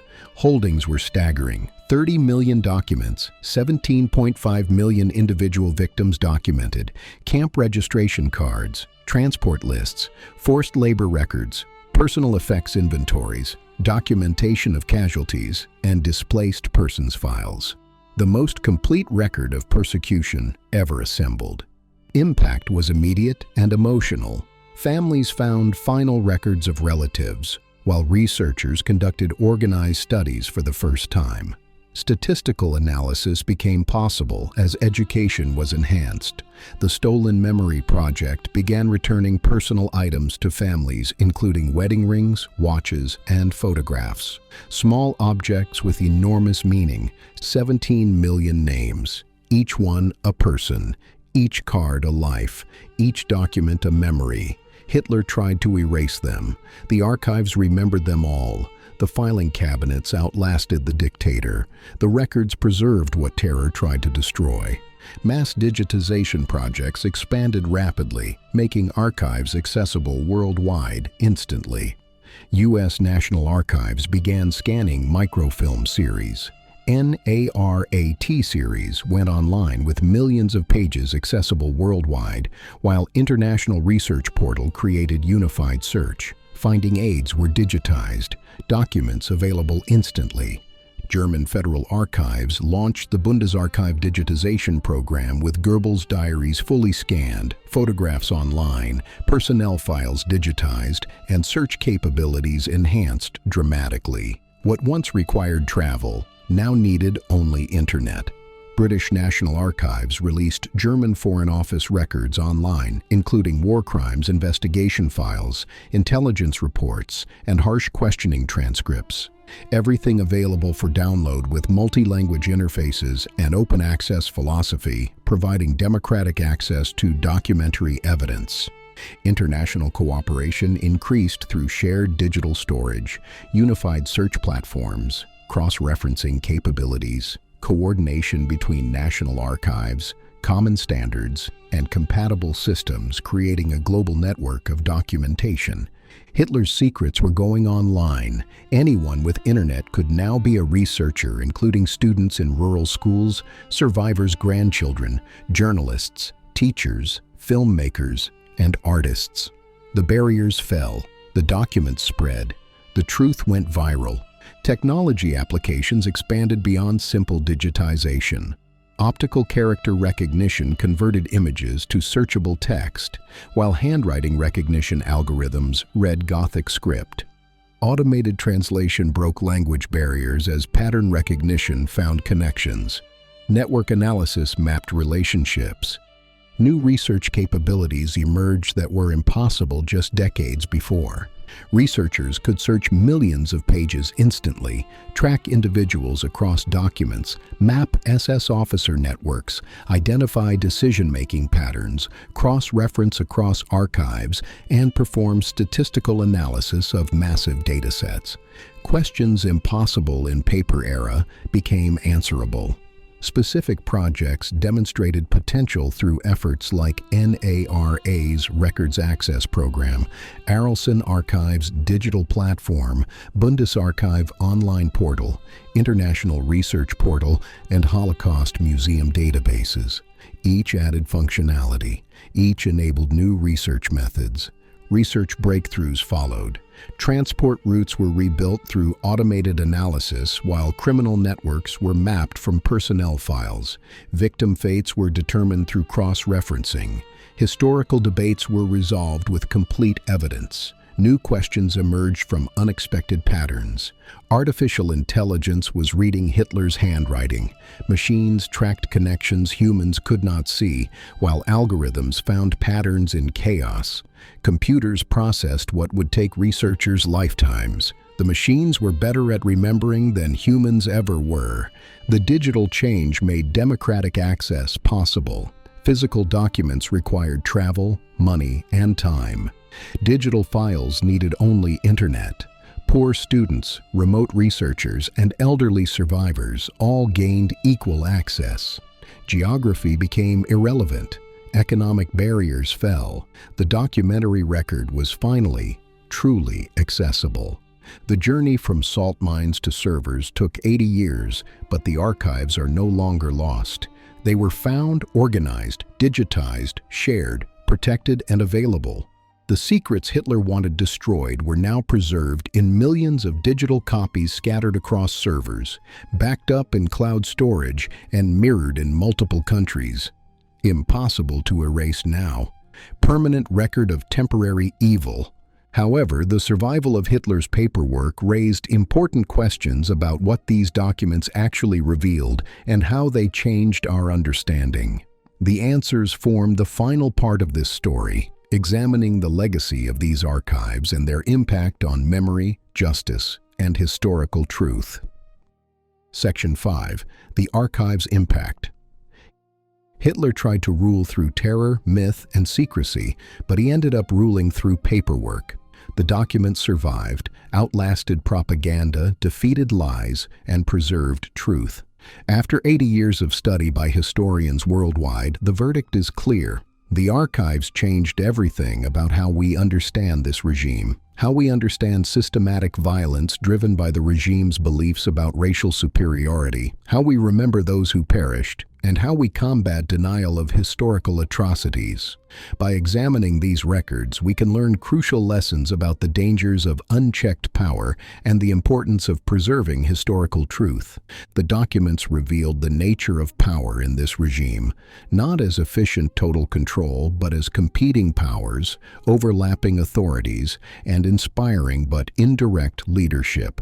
According to historians studying captured correspondence, the phrase "working towards the Führer" explained the dynamic as subordinates anticipated Hitler's wishes, started extreme measures based on the regime's ideology, and competed to please him. Consequently, Hitler set direction while others filled in details.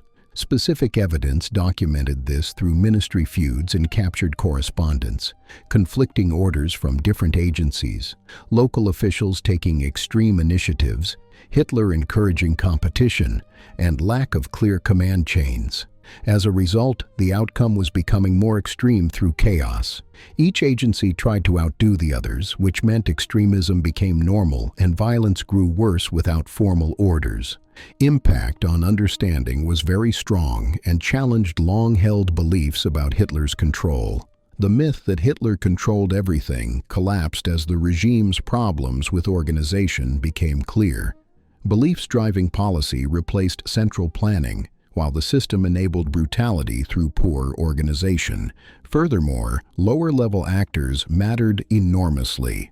Thousands of decisions created systematic violence rooted in the regime's ideology, not just Hitler's will.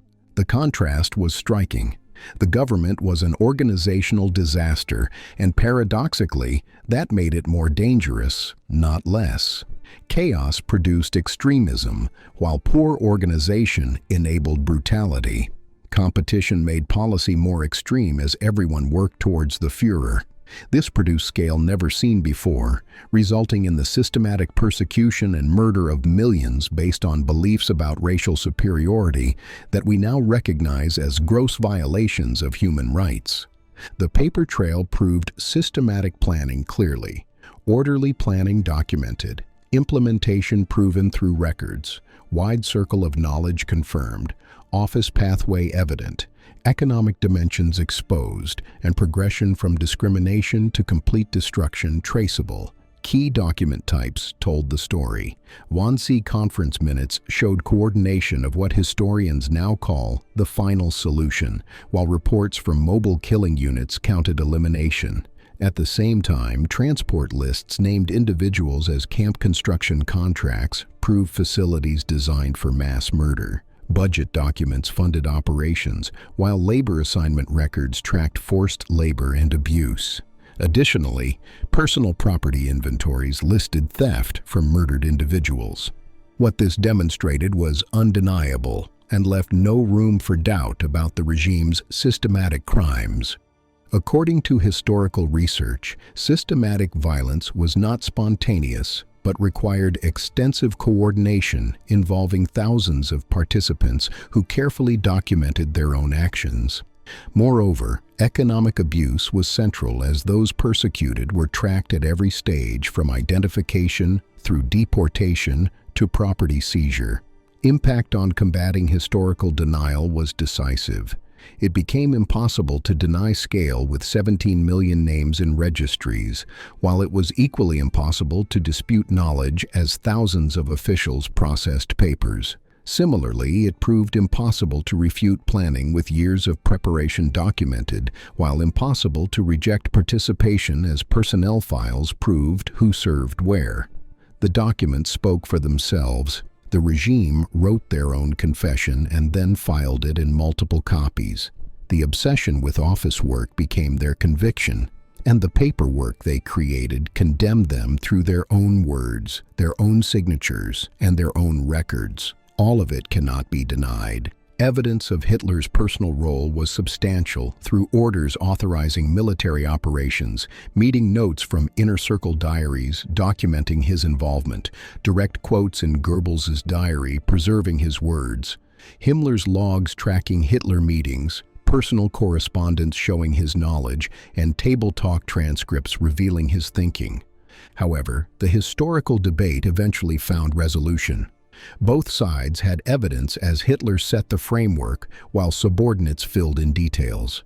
Some initiatives came from below, but everything aligned with Hitler's wishes. Consequently, the scholarly agreement emerged. Hitler was essential but delegating. He created a system that rewarded extremism and approved outcomes even if not every detail. The regime was Hitler's vision realized. What documents showed about Hitler was consistent across thousands of pages examined by researchers. Violence was driven by the regime's beliefs about racial superiority from the 1920s onward, grew worse as opportunities arose, and followed key decisions he made personally. He avoided written orders when possible and relied on verbal communication, but subordinates documented everything anyway. Hitler tried to rule through whispers, while his office workers turned whispers into paperwork. The Führer could speak in private, but his staff would write it down. The orders could be verbal, but the files would be permanent. Therefore, Hitler thought he controlled information when he just created evidence that historians would later use to document his regime's atrocities. Even 80 years later, surprises continue. New boxes open, while new files emerge and new names surface. The hunt is not finished. Recent finds made headlines. In 2025 in Argentina, workers in Buenos Aires courthouse found 12 crates containing party membership booklets for 5,000 members in Latin America, photographs of Hitler, and propaganda materials providing evidence of networks abroad. Questions about how they arrived continue with investigation ongoing. Other discoveries happen regularly through private collections coming to light, estate sales revealing souvenirs, photo albums and letters appearing, military documents found in attics, continued opening of intelligence files, and Russian records still releasing materials selectively. Each year brings something new. The hunt is not over. Families inherit boxes, while renovations reveal hidden compartments. Meanwhile, auction houses receive mysterious lots as archives discover misfiled materials. The documentary trail continues appearing fragment by fragment and page by page. Evidence emerges. Current controversies multiply over ownership, ethics, and access to historical materials. Who owns historical evidence? Russian-held German collections remain disputed, while twice-stolen Jewish materials raise ethical questions. Personal papers versus state documents create legal tangles as privacy versus historical openness produces conflicts. Additionally, digital access versus physical custody generates debates. International positions vary. Germany wants materials returned, while Russia claims war payment right. At the same time, Jewish organizations seek community archives as scholars push for open access. National archives assert ownership. Each stakeholder has real interests. Consequently, resolution remains hard to reach. Ethical considerations make ownership more complicated. What about documentation of those who perished? Should perpetrator files have different rules? How to balance privacy with openness? Does cultural heritage go beyond national property? Do digital copies resolve physical possession? Philosophy meets law meets politics. Simple answers do not exist. Current compromise favors sharing. Share copies if not originals. Digitize for universal access. Work together on preservation. Respect multiple stakeholders. And put availability over ownership first. Not perfect solution, but practical approach. Documentation serves memory best when visible. They are still arguing over who owns these filing cabinets. The documents themselves just want to be read. The paper does not care about politics, but cares about truth. Therefore, the evidence exists to be examined. Ownership matters less than access. Possession matters less than knowledge. Modern relevance extends beyond historical study into present-day concerns about extremism and human rights. The archives combat denial with evidence that cannot be denied. They document how democracies fail, while they show dangers of office involvement in terrible acts. They reveal how extremism becomes normal, and they provide warning signs for present dangers. By studying these documents, we hope to learn how to recognize and prevent similar atrocities in the future. Contemporary applications matter significantly. Education programs use primary sources to teach about the dangers of the regime's ideology, while war crimes investigations follow methods developed from documentation. Furthermore, understanding how people become extreme draws on historical evidence. Documentation importance is proven through example. Archive preservation protects truth from manipulation. Digital age creates new considerations. Materials are accessible online, but risk of taking things out of context grows. Educational framing becomes essential as misinformation can exploit documents. Consequently, manipulation requires watchfulness, while need for archive literacy increases. Raw reports need interpretation. Context prevents misuse.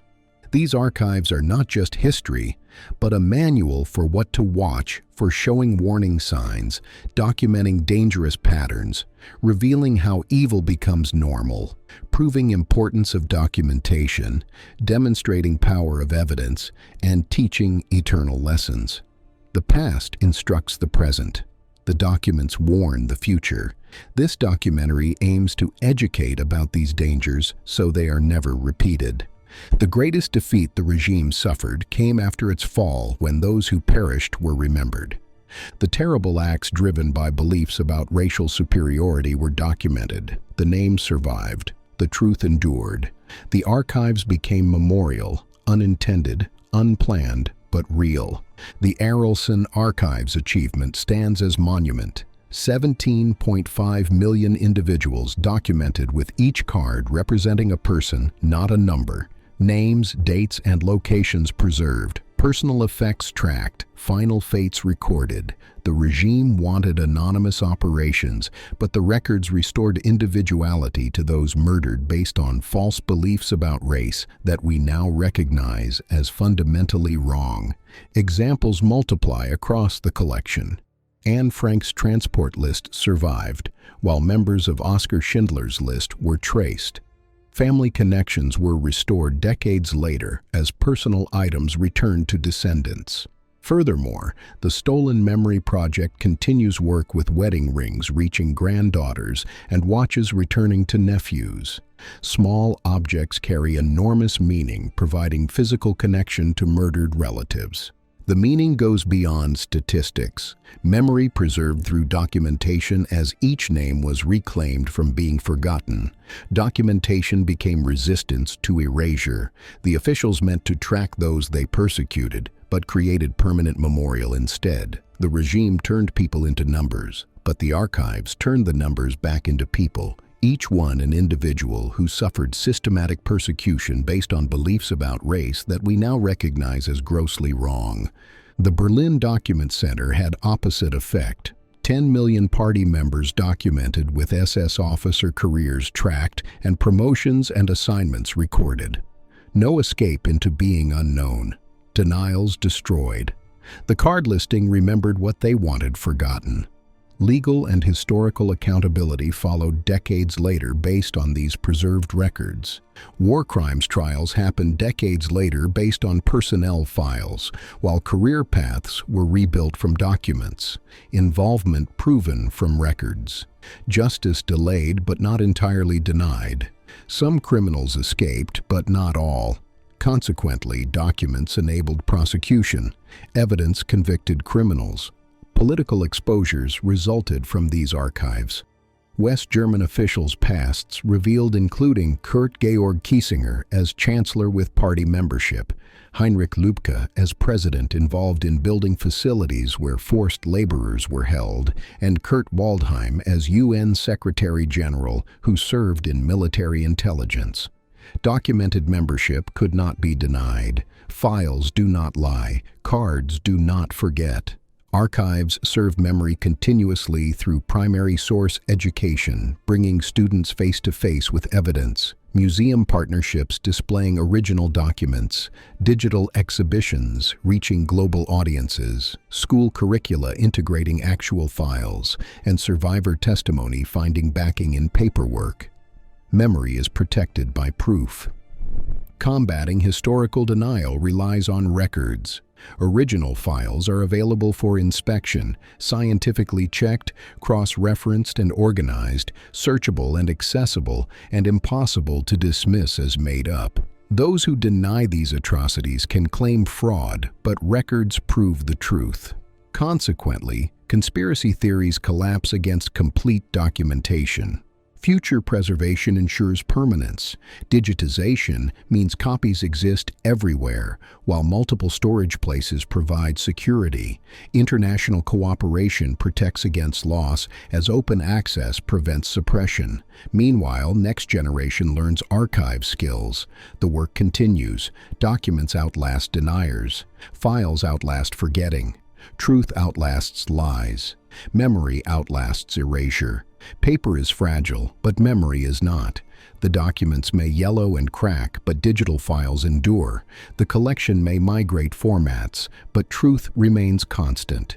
The evidence may be disputed, but reality persists. Hitler wanted to be remembered as great leader. His own records say otherwise. What did these archives prove about the regime and its systematic crimes against humanity?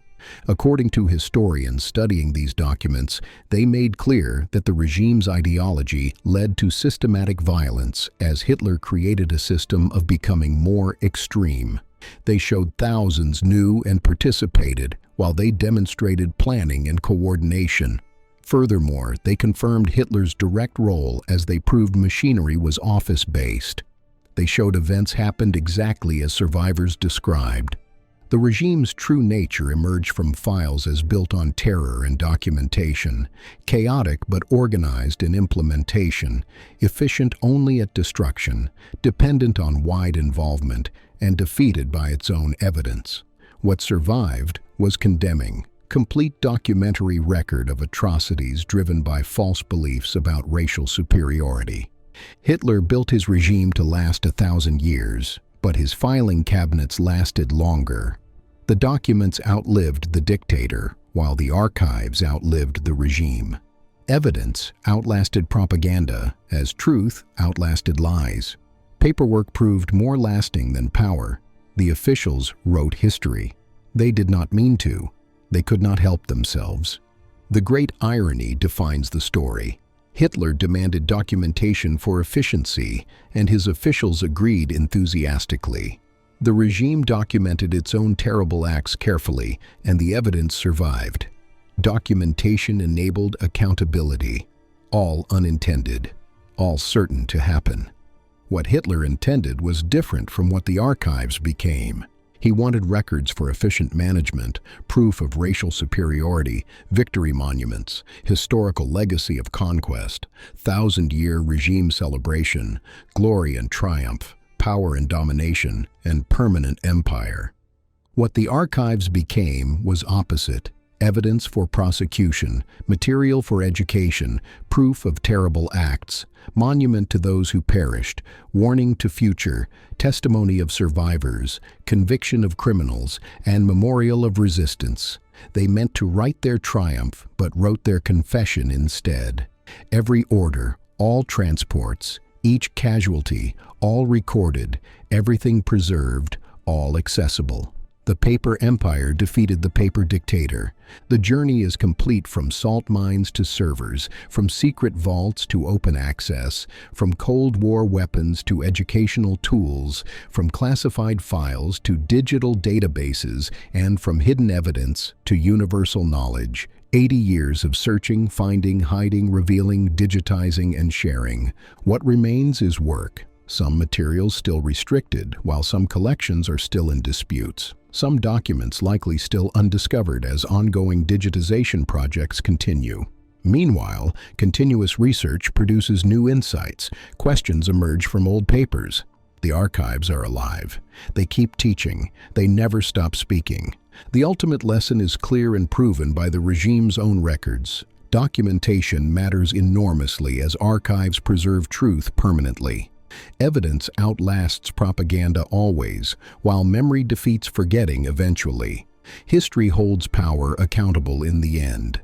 These are not abstract principles, but proven facts. Hitler's record proved them. By examining this history, we hope to learn how documentation protects truth and how archives serve as permanent witnesses against atrocities.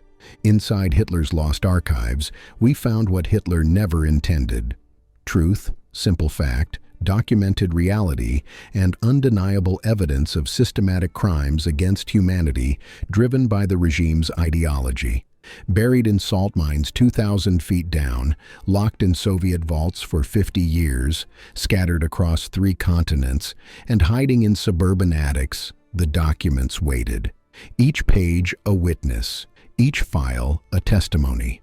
The regime thought paperwork made them efficient, but it found them guilty. They documented everything, and everything condemned them. They wrote their terrible acts in multiple copies, while they signed their names to orders.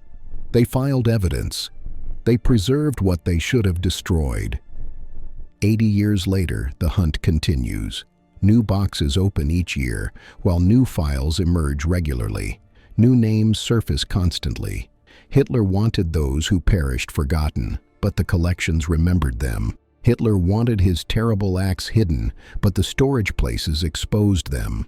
Hitler wanted to rule forever, but the files ended him. The documentation system ultimately worked against the dictator. Hitler built a regime of terror based on false beliefs about racial superiority that attempted to hide its actions, but the archives he created preserved the complete record of the regime's activities. Those files outlived the regime and turned his paper empire into a permanent witness against him. By examining this history for educational purposes, we can ensure these atrocities are never forgotten and never repeated. The regime eventually collapsed for many reasons during the war. To learn more about that collapse, check this video next.